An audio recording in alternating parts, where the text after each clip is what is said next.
Welcome to the Film and Cinematography Podcast.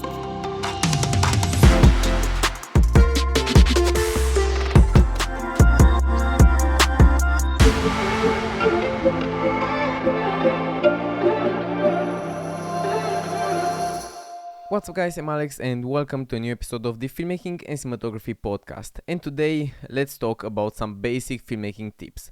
But don't click away yet. I know some of you might be some professional filmmakers, some of you might be just beginners. But in this episode, we are going to talk about some tips that aren't so obvious when you start in the filmmaking industry. So we are not going to cover the real basic stuff like let me show you how you can calibrate your shutter speed, how you can choose the ISO or stuff like this. But we are going to discover some tips and tricks that will come just with experience in this domain. And I'm going to take each of the many camera settings one after the other and see what we can do to each one of them, some tips, tricks and so on. Okay, now let's start with the shutter speed. So you know that the shutter speed defines how bright your shot is or how dark it is. And this, if you're a photographer, you can just take those night shots with a really high, so a really long shutter speed. And if you want to do some really fast shooting with some fast subjects, then yes, you're going to take a short shutter speed. So the shutter speed also affects the blur, because if we shoot some people talking, then we can just have a normal shutter speed or even lower than usual, because just their mouth might move or their hands. But if we have some fast moving subject, for example we're filming a race or something, then things can turn around and then we need to film with some higher shutter speed. So the shutter speed is how much time the sensor of your camera is exposed to light. So the shutter speed rule that everybody knows is that you should have it at double the frame rate. So if you're shooting at 24 for some gorgeous shots and in a film, then you might go with with 1/50 seconds. But if we have if we shoot in slow motion at 60, let's say, then we are going to have 1/120. So this rule is pretty basic. But let's see some more tips when it comes to the shutter speed. So at first, sometimes you might want to shoot outside, but you forgot your ND filters. This happened to me a lot. So you have actually no other choice than having a really high shutter speed, because if not, you're going to have a complete overexposed shot. Also, the shutter speed can be used for various effects. One of my favorite is a, let's say, drunken effect. Sometimes in a film you want to show that the character might be drunk, might be sick, might be poisoned or something like that. Then we want to show that the vision of the character is also distorted too. So we can have really much motion blur. Just some really chaotic camera movement and with a low shutter speed to show that trace of the motion blur, and you can still get a really decent effect when it comes to showing what the character is going through. Now for some other tricks, we need also to cover the other manual settings. So now I'm going to talk about the aperture. Well, really fast a bit about the aperture. Well, this setting of the camera is defined by the lens, so you can see those really popular lenses, the Nifty 50 for example, a 50mm lens with a 1.8 aperture, or some 24-70 with 2.8. But whichever lens you have, each one of them has their own aperture. Some more expensive ones have a wide open aperture, some not. But regardless the case, the aperture defines again how much light enters the camera. But this time, different than the shutter speed, they both control the exposure of the shot, but different than the shutter speed, which determines how much time the sensor is exposed to light, the aperture defines how much light can reach the sensor. So this means a closed down aperture will let just a bit of light enter the camera, while a wide open one will let a lot of light enter the camera. Now you need to think of some combination between the shutter speed and the aperture to achieve your desired effect. So again, coming back to the idea, if you forgot your ND filters, then you must have a really closed down aperture if you want to still have a usable shutter speed, so that you still have a natural shot, not like those from an action cam without any motion blur. But also, if you want to have some shallow depth of field, then you need to sacrifice the shutter speed and then simply don't have the right motion blur and look like it was shot on a action cam, but still have that shallow depth of field. Okay, but the solution for both of these is to not forget the ND filters. It is also important to mention that the aperture affects the shallow depth of field, so the focus area of your lens. If you have a closed down aperture, then you're going to have a wide focus area. This means that everything that your camera can capture will be in focus. This is good for any type of landscapes or any shot where you don't want to pay any attention to focus. But again, here are some problems, because you will lose the cinematic part of your footage. Because again, like the example I just said with the action cam, it will look like it was shot on a GoPro, because such cameras don't have any shallow depth of field, have a closed down aperture so that they can capture as much details as possible. If that's the intended effect, then alright, go for it. But if it's not, then try to avoid having a closed down aperture and have it open to still have that cinematic feeling of a professional camera. Now let's talk about the ISO. Well, the ISO does exactly just like the two settings that were previously mentioned, but the main difference is that the ISO does this digitally. The more professional cameras, the cinema cameras, are able to choose the ISO later in post-production because they capture the raw data from the sensor. But with the normal consumer cameras, mirrorless or DSLRs, you're going to have some problems if you miss the ISO, because ISO being completely digitally, then you have no options to change it in post.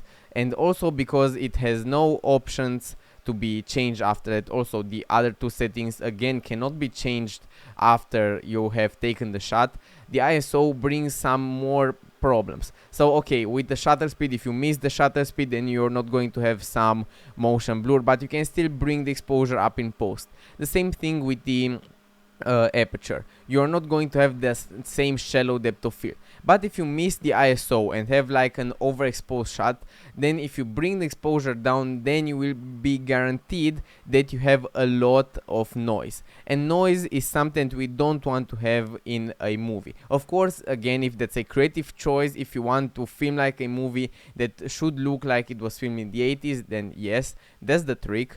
But if you don't want to achieve that and simply create some good quality movie, then it's not the case to miss the ISO. So my personal opinion is that the ISO is the setting that really needs to be captured well on the set. Of course, all of them must be captured well on set, but I especially pay a lot of attention to the ISO, so that I'm completely sure that I didn't forget. Let's say we had some shots on night, and then I had like there an ISO of 1000 because that was the only way I could shoot. But then the next day I forgot to set the ISO and set the other two settings, and I film on ISO 1000 in the middle of the day with ND filters and then the shot is ruined because there is a lot of noise. Now let's just talk about the white balance. And the white balance, like you know, determines how your whites look in the image. So if your whites are more slanted towards the yellowish side or the bluish side. Or sometimes you can also add some tint, which is again some call it a part of the white balance, some not, but whatever. So you can also choose the tint of that white if you want it more towards magenta or towards green. But let's keep it simple with the normal Kelvin values of the white balance. So daylight is at around 6000 Kelvin, which is the way you mostly are going to shoot, because this is the natural way we see it. Sometimes you want to have a more tungsten feeling, you're going to change your ISO according to that. If you want to have a more bluish feeling, you're going to do that too.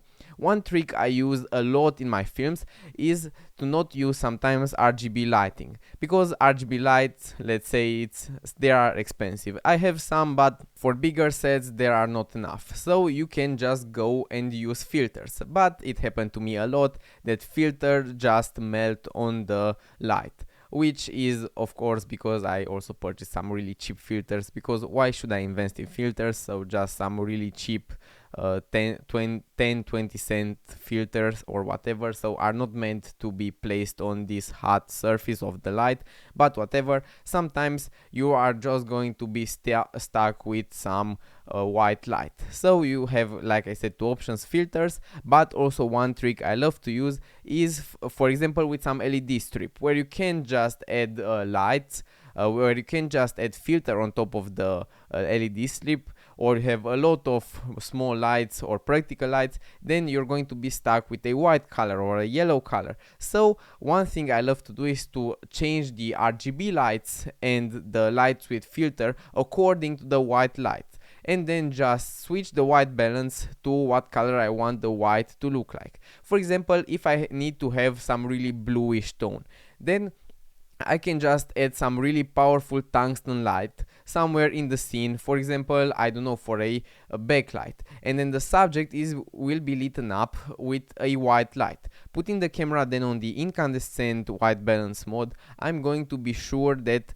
the character looks a bit bluish, so creating some teal and orange look, but a reverse teal and orange look. Also doing this opposite, having the character lit up with a tungsten light and some white background light, we're going to have a really bluish and nice looking background with a yellowish lit, just a bit yellowish lit character. Of course, this stuff I just mentioned can be always done through color grading, just selecting different parts of your image and start working the color grade, but this is just some tip if you want to achieve this effect right in the camera.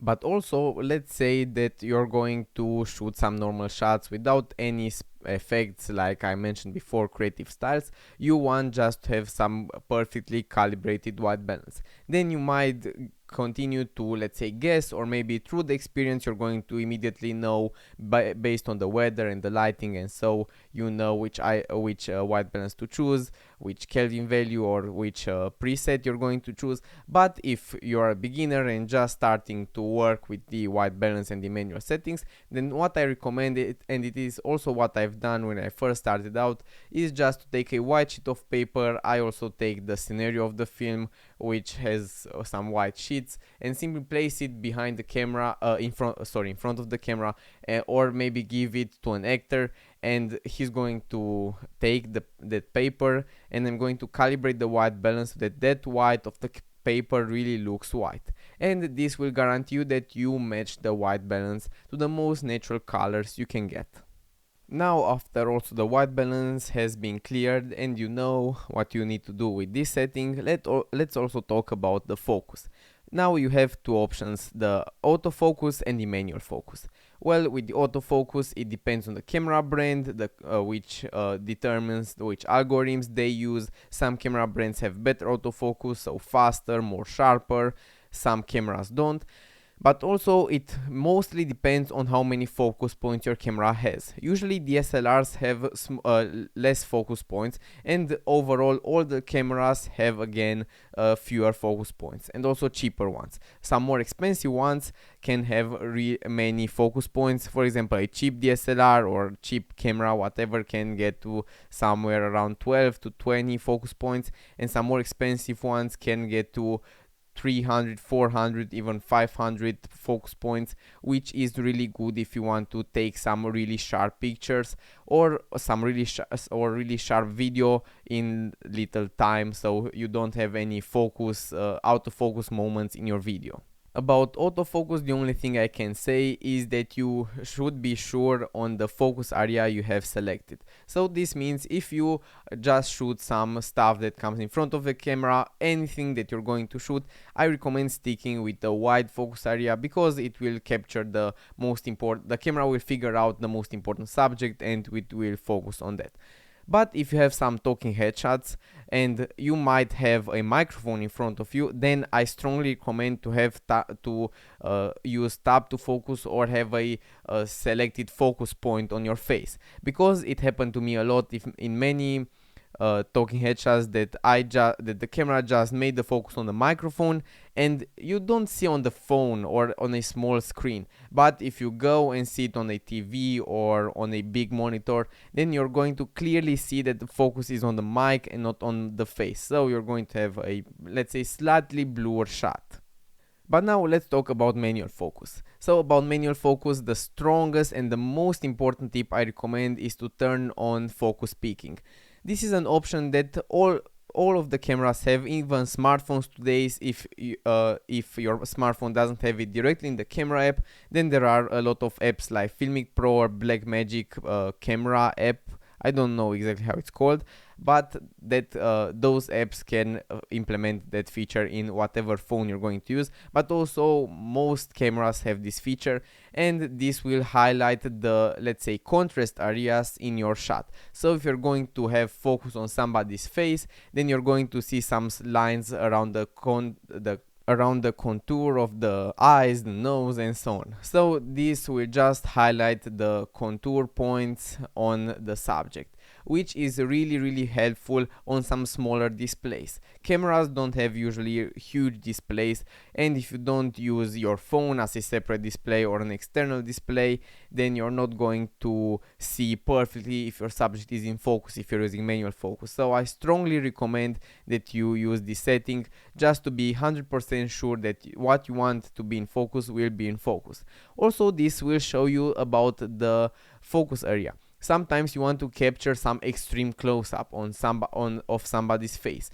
And if you're shooting on a nifty 50, for example, then you're going probably to have just one eye in focus if you're shooting it slightly from one side. And the audience will immediately notice that just one eye will be in focus. But you on the monitor of the camera won't be able to see something like that. So using this setting I just mentioned, the focus peaking, you can be sure that what you want to be in focus will definitely be in focus.